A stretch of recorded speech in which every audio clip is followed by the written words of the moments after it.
gente vai terminar essa série falando sobre o nome acima de todo nome.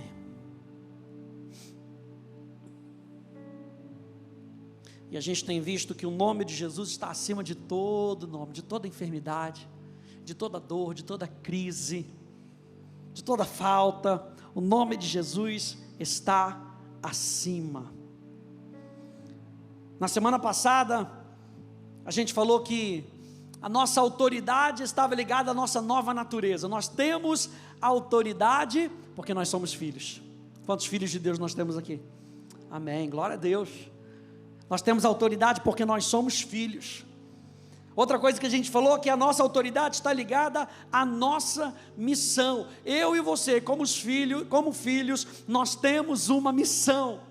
E Deus nos dá autoridade para cumprir essa missão. E a última coisa que a gente falou é que a nossa autoridade está ligada à nossa fé. Nós vamos precisar exercer fé onde nós estivermos. Nós vamos precisar exercer fé naquilo que Deus fala para a gente viver, para que a gente possa experimentar. Eu e você podemos usar o nome de Jesus para que a gente possa exercer a autoridade que nós temos.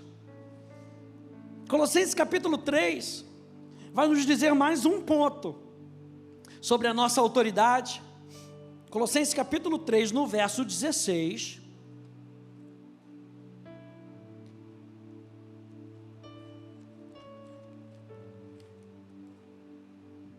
Colossenses capítulo 3, verso 16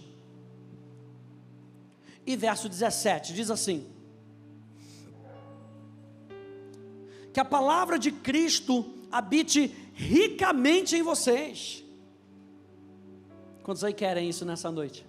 Que a palavra de Cristo habite ricamente em vocês. Instruam e aconselhem-se mutuamente em toda a sabedoria, louvando a Deus com salmos, hinos e cânticos espirituais, com gratidão no coração. Verso 17: e tudo o que fizerem, seja em palavra, seja em ação, façam em nome do Senhor Jesus, dando por Ele graças a Deus Pai. E a gente já falou que o nome de Jesus glorifica ao Pai.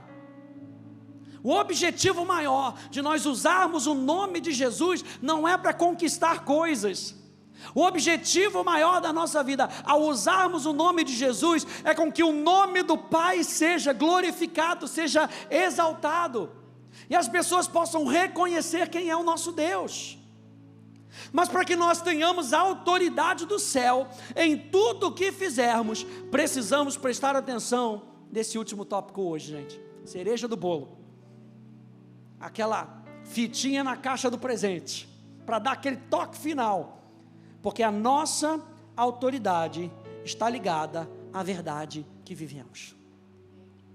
A nossa autoridade está ligada à verdade que nós vivemos.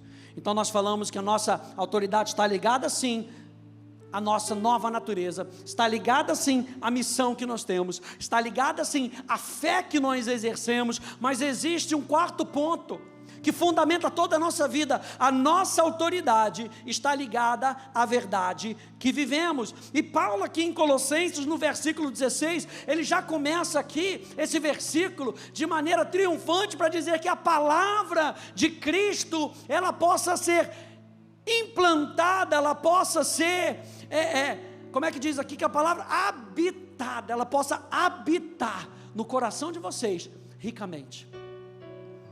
Então, gente, a palavra de Cristo é Deus nos revelando a verdade. Por isso, gente, é que nós consideramos, aqui na frente da Bíblia, esse aqui não é um livro qualquer, gente. Para nós é um livro sagrado, porque representa o que o Pai pensa.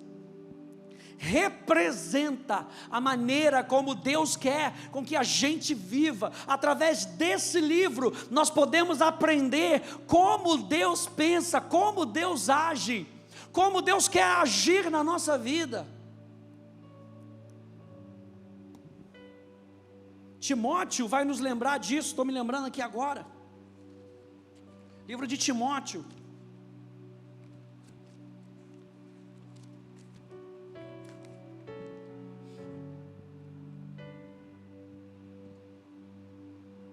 Segunda Timóteo, capítulo 3, no verso 16, diz: toda a Escritura, ou seja, esse livro é inspirado por Deus. A palavra inspirado no grego aqui, theopnestos, significa que Deus se sopra nessas letras. Enquanto você vai estudando a palavra de Deus, Ele vai soprando vida no seu coração. Por isso que a gente não estuda a Bíblia para ficar mais acadêmico. A gente estuda a Bíblia porque a palavra de Deus nos revela Deus, porque a palavra de Deus nos revela quem Deus é. Jesus, andando naquele caminho lá de Emaús, foi falar com os discípulos, e ele começou a falar com os discípulos, e começou a citar os salmos, começou a citar os profetas, e o coração daqueles homens começou a arder. Mas não começou a arder por causa da letra, não começou a arder por causa dos versículos que Jesus sabia de cor. Não, começou a arder porque vida estava fluindo através de Jesus. Jesus chega ali para os fariseus e fala: olha, vocês julgam que no livro, João capítulo 5, verso 39, vocês julgam que no livro vocês têm vida,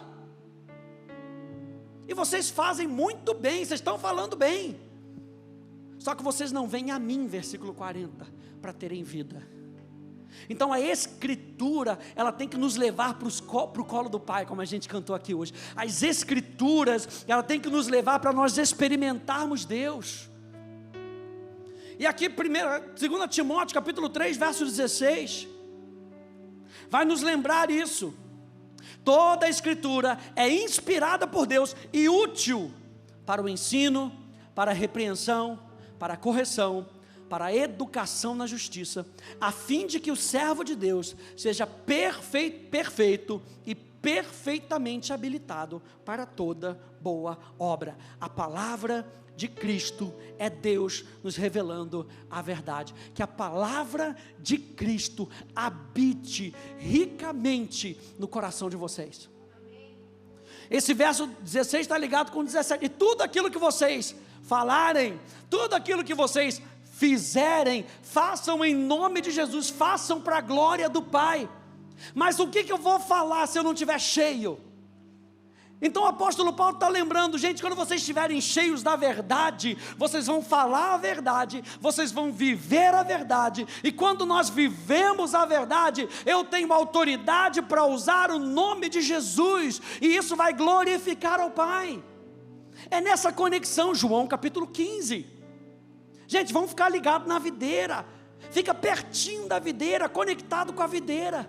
E quando você estiver conectado com a videira, vocês vão dar muitos frutos para a glória de Deus Pai. Meu Deus, aleluia. Olha só João capítulo 18, vai lá comigo. João capítulo 18. Achei que eu ia pregar rapidinho, glória a Deus, aleluia. João capítulo 18. A palavra de Cristo é Deus nos revelando a verdade. E Jesus está aqui diante de Pilatos, em João capítulo 18, a partir do verso 36 até o verso 38, diz assim: Jesus respondeu: o meu reino não é desse mundo. Aliás, a Poli pregou sobre o reino de Deus no domingo, vale a pena dar uma olhada de novo, vale a pena ver de novo, aleluia. Jesus respondeu: o meu reino não é deste mundo. A minha vontade, o meu pensamento, o meu governo, a minha forma de governar não é desse mundo. Se o meu reino fosse desse mundo, os meus ministros se empenhariam por mim, para que eu não fosse entregue aos judeus. Mas agora o meu reino não é daqui. Pilatos perguntou: então você é rei? Jesus respondeu: o Senhor está dizendo que eu sou rei. Eu para isso nasci, e para isso vim ao mundo, a fim de dar testemunho da verdade. Todo aquele que é da verdade, ouve a minha voz. Então Pilatos perguntou, o que é a verdade? Porque hoje a verdade é muito subjetiva. Aliás, na próxima série que a gente fizer aqui na quarta-feira, vamos começar em julho, eu vou falar algumas coisas, gente, importantíssimas sobre a igreja. Tema da série, Igreja, o poder do nós. Então já fica esperando aí. Porque, gente, hoje está todo mundo querendo fazer o que quiser. E querendo que a igreja se enquadre no seu modo de pensar. E Jesus falou, eu não vim com o meu modo de pensar, eu vim dar testemunho da verdade, eu vim para um reino que é do Pai. De uma forma bíblica, vamos definir o que é a verdade, para que isso entre no nosso coração. Se alguém te perguntar aí fora, o que é a verdade? O que é a verdade? A verdade é tudo o que é consistente com a mente, a vontade, o caráter e a glória de Deus.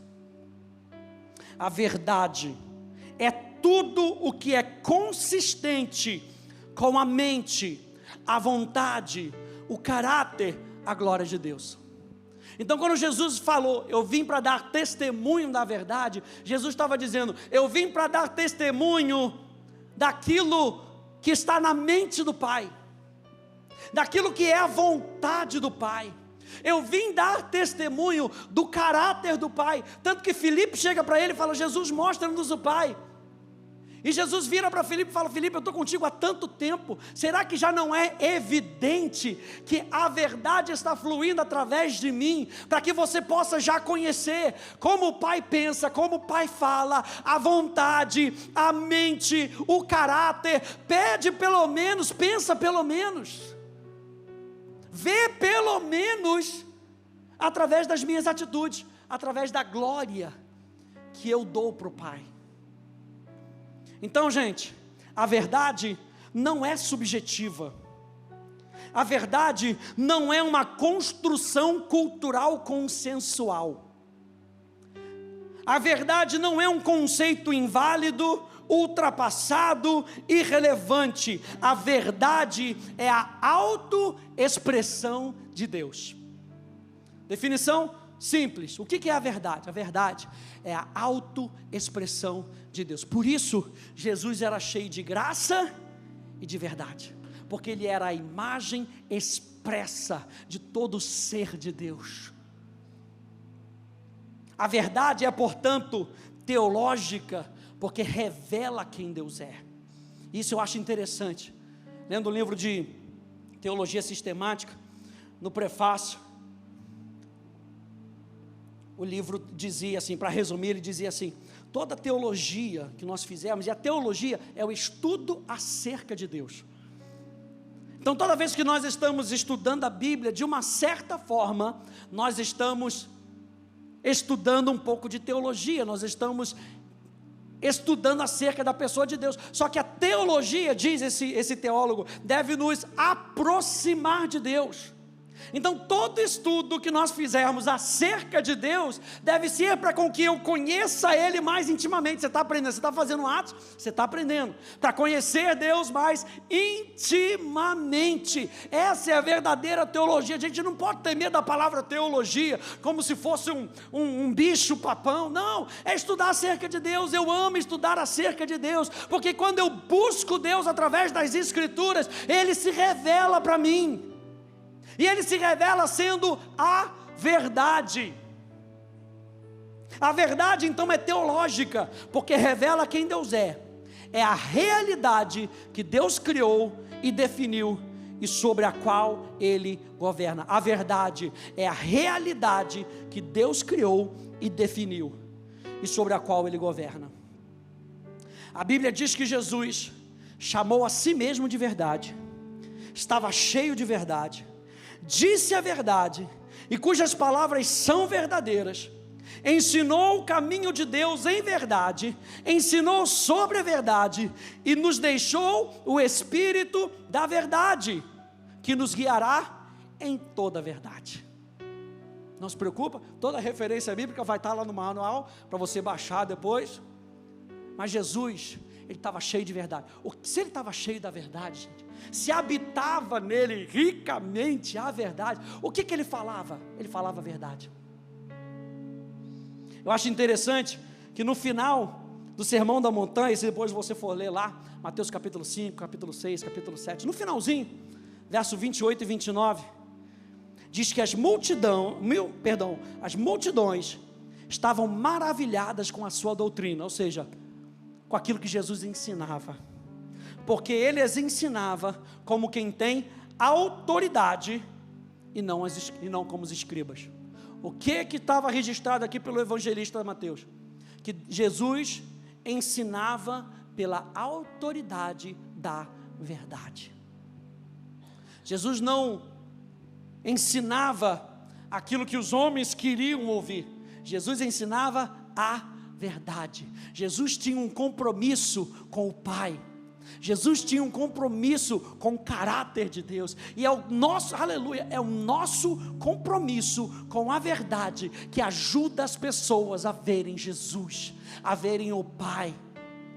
O que ajuda na transformação das pessoas é nós mostrarmos a verdade. E é a verdade que liberta. Conhecereis a verdade, aleluia, e a verdade te libertará. O que é a verdade? É tudo aquilo que é consistente com a mente, a vontade, o caráter e a glória de Deus. Se a mente de Deus te libertar, se o padrão de pensamento de Deus te libertar, então vocês verdadeiramente são livres. Se o caráter de Deus te libertar, então verdadeiramente vocês são livres. Se a glória de Deus te libertar, então verdadeiramente vocês são livres. Portanto, gente, segundo Colossenses capítulo 3, no verso 16, diz lá: habite ricamente em vocês a palavra de Cristo. A palavra de Cristo é a verdade. Então, essa verdade deve ser permanente. Está comigo nessa noite? Então essa verdade, a palavra de Cristo, aquilo que Cristo tinha para colocar para fora, que saía dele, a virtude que saía dele, ele está falando, essa palavra tem que ser permanente em você. Não pode ser passageiro. Não pode ser uma doutrina passageira. Não, a verdade tem que ser permanente dentro de você. A mente de Cristo tem que ser permanente em você. O caráter de Deus tem que ser permanente em você. Ele diz, habite ricamente a palavra de Cristo. Habitar, ser permanente. E a segunda coisa que ele diz, ser abundante. Não pode ser raso, gente. Essa palavra que é permanente em nós, não pode ser pouco, tem que ser abundante, tem que ser o suficiente para você e para as pessoas que estão ao seu redor. Por isso é que a Bíblia fala que nós devemos nos encher da verdade. Por isso que a Bíblia fala que nós devemos colocar a verdade no nosso coração, para que através do nosso coração descontaminado pelas coisas do mundo, a verdade possa fluir livremente e alcançar outras pessoas. A gente está vendo que a autoridade que nós temos está na verdade que nós vivemos. Tiago capítulo 1, no verso 21, vou citar para você, diz que essa palavra tem que ser implantada no nosso coração. Você lembra da parábola do semeador? O semeador saiu a semear a semente. Depois Jesus explica, a semente é a palavra de Deus. A semente é a verdade. Jesus orando em João capítulo 17 diz, santifica-os na tua palavra. A tua palavra é a verdade. A tua palavra mostra a mente de Deus. A tua palavra mostra a sua vontade. A tua palavra mostra o seu caráter. Então o apóstolo Tiago está mostrando para a gente, essa palavra que é permanente no nosso coração, foi implantada. Sabe o que é implantar? Fala de plantar algo que vai criar raízes. que a gente está fazendo, gente? A gente vem num encontro como esse para ouvir a verdade, para que ela crie raízes no nosso coração. Eu sempre me lembro quando falo de raízes, um vendaval que uma vez deu lá na Tijuca, lá no Rio de Janeiro, na esquina da nossa sede lá, e era fim do ano, e deu um vendaval, e aqueles vendavais, pensa num negócio forte, derrubou uma árvore que estava na esquina, aí acabou com a luz, quase que não tem, foi justamente no ano novo, quase que não tem ano novo na igreja. Aí quando foi ver o que tinha acontecido com a árvore, não tinha raiz. Pensa num tronco grosso, gente, pensa num negócio grosso, mas não tinha raiz. Por isso é que a palavra de Deus, que é permanente no nosso coração, ela precisa ser plantada, e não só plantada, ela precisa criar raízes, que vão nos sustentar durante tempos de vendavais fortes. É nesse momento que eu tenho a verdade no meu coração, que eu posso usar da autoridade do nome de Jesus, contra as investidas do inferno. Onde é que eu estou alicerçado? Eu estou alicerçado na verdade. O inferno tenta jogar uma mentira, eu estou alicerçado na verdade. O inferno tenta jogar uma outra armadilha, eu estou alicerçado na verdade. O inferno tenta jogar uma pegadinha, eu estou alicerçado na verdade. É como aquela âncora do barco, no meio do vendaval, ele joga a âncora, e jogando a âncora, o barco vai para cá, e vai para lá, e vai para cá, e vai para lá, mas ele não sai dali, ele fica ali, ó, só no 2 para cá, 2 para cá. Por quê? Porque tem uma âncora, tem algo que finca, tem algo que estabiliza. A verdade precisa ser semeada, mas também precisa de um ambiente próprio para criar raízes e crescer. Salmo capítulo 1, vamos lá comigo? Salmo capítulo 1.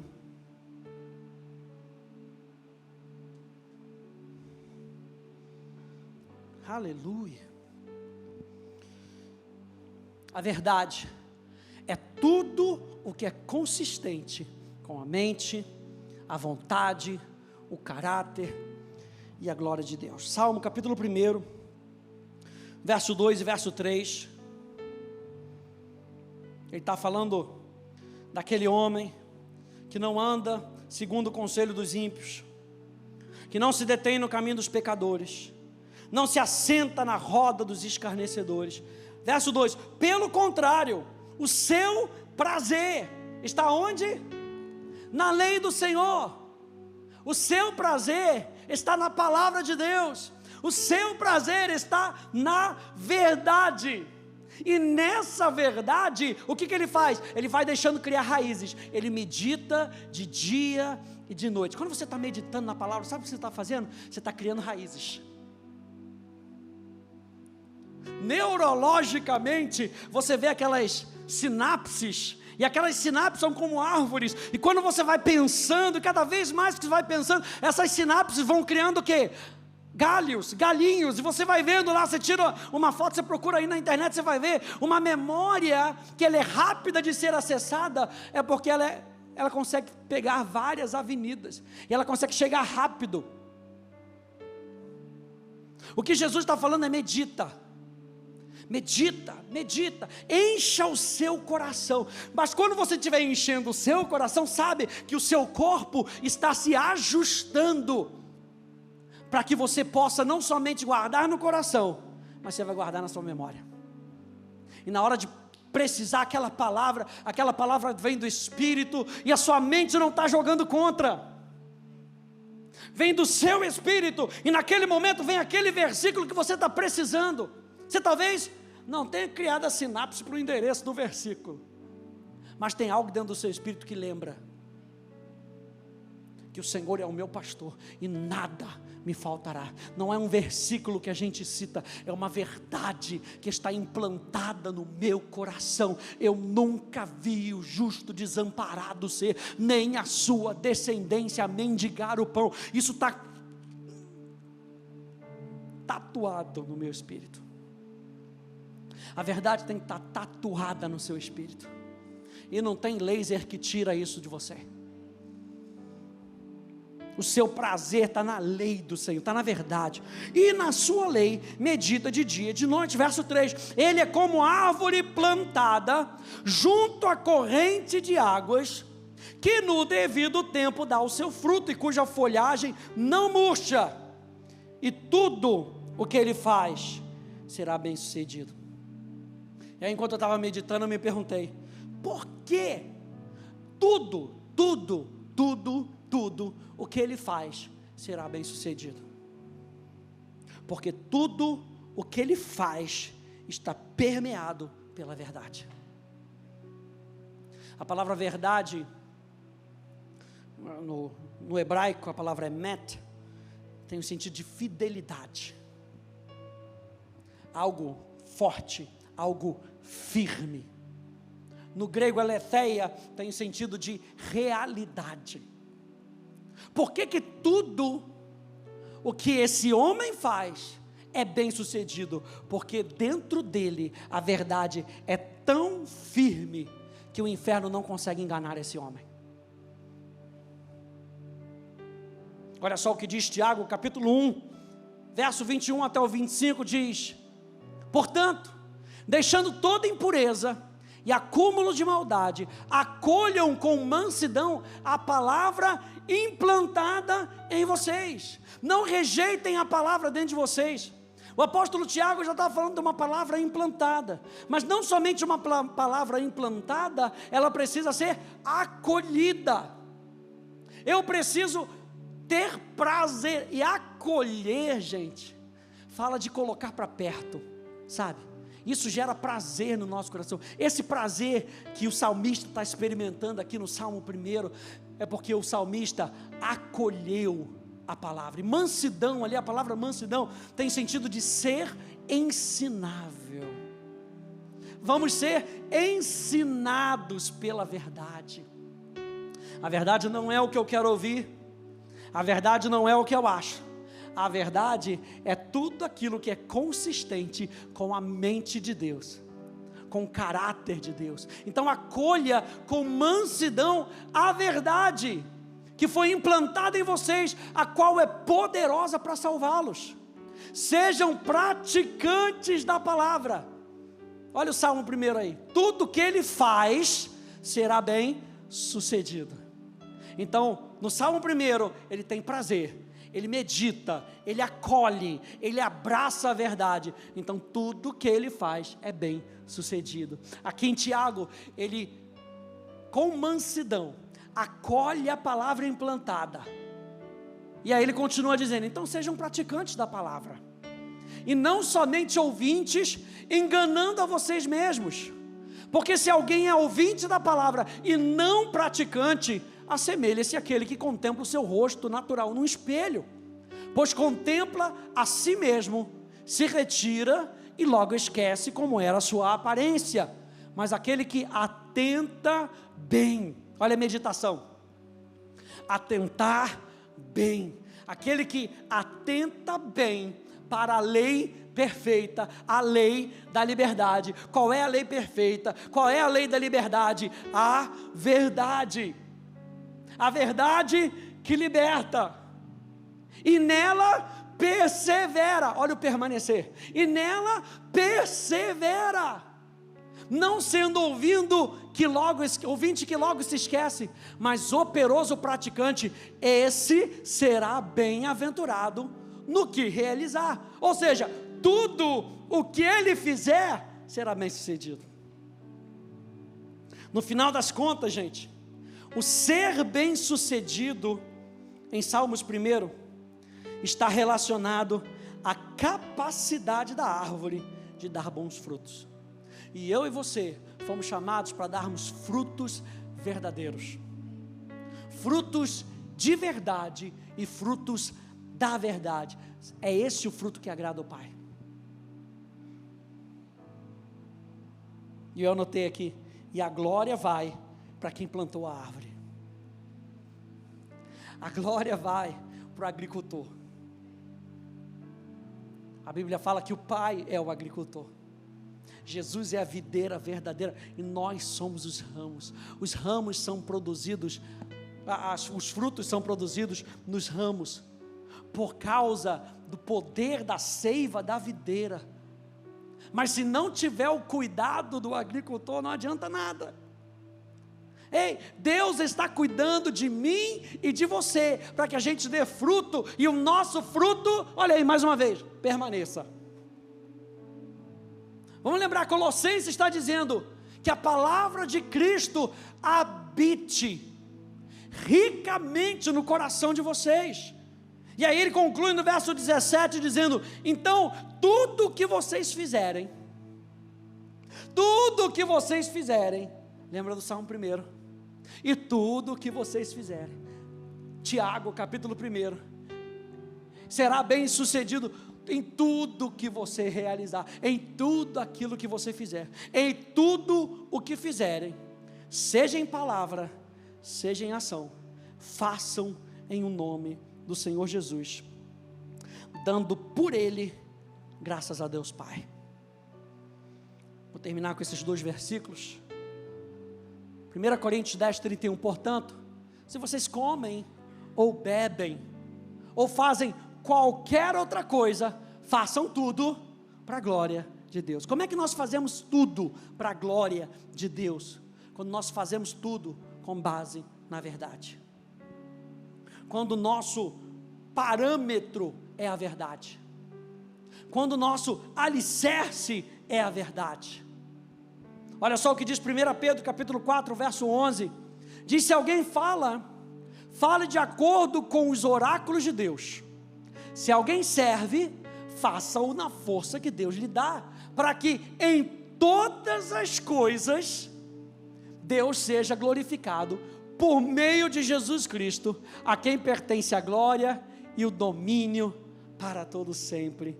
Amém. Então, gente, para a gente terminar essa série, carregamos a autoridade enquanto vivemos a verdade. Sabe o que dá autoridade para a gente? Viver a verdade.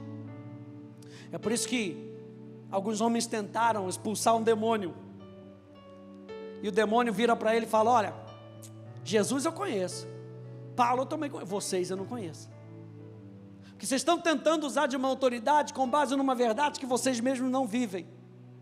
Então eu e você precisamos carregar a autoridade como filhos, como aqueles que estão em missão, pela fé, enquanto nós vivemos a verdade. A verdade junta todos esses itens. A verdade junta a nossa nova natureza.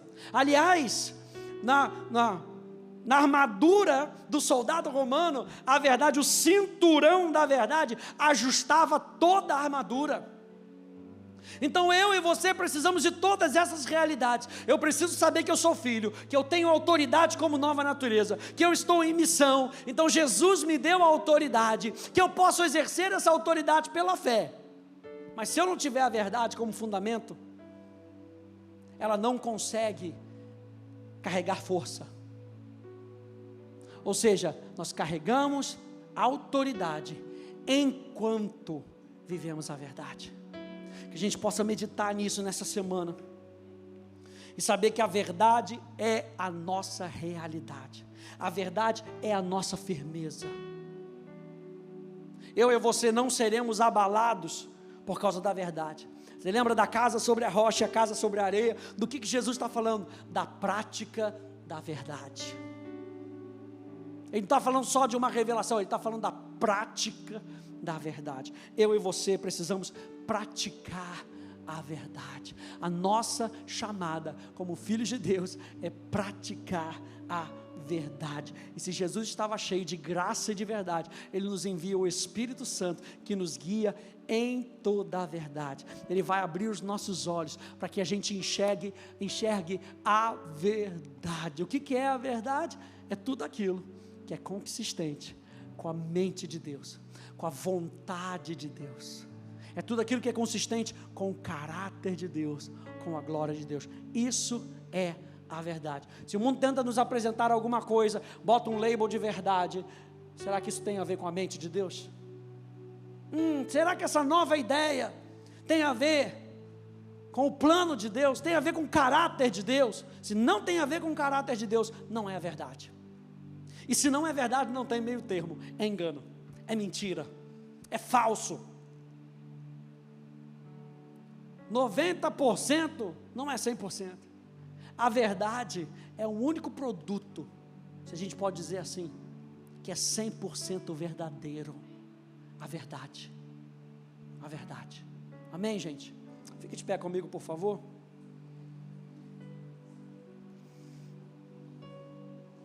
Não deixe o inferno enganar vocês não, gente. Não deixe o inferno enganar vocês. A palavra de Deus é a verdade. Onde é que a gente encontra a verdade? Na palavra de Deus. Em Jesus. E quanto mais a gente conhece a verdade, menos nós somos enganados.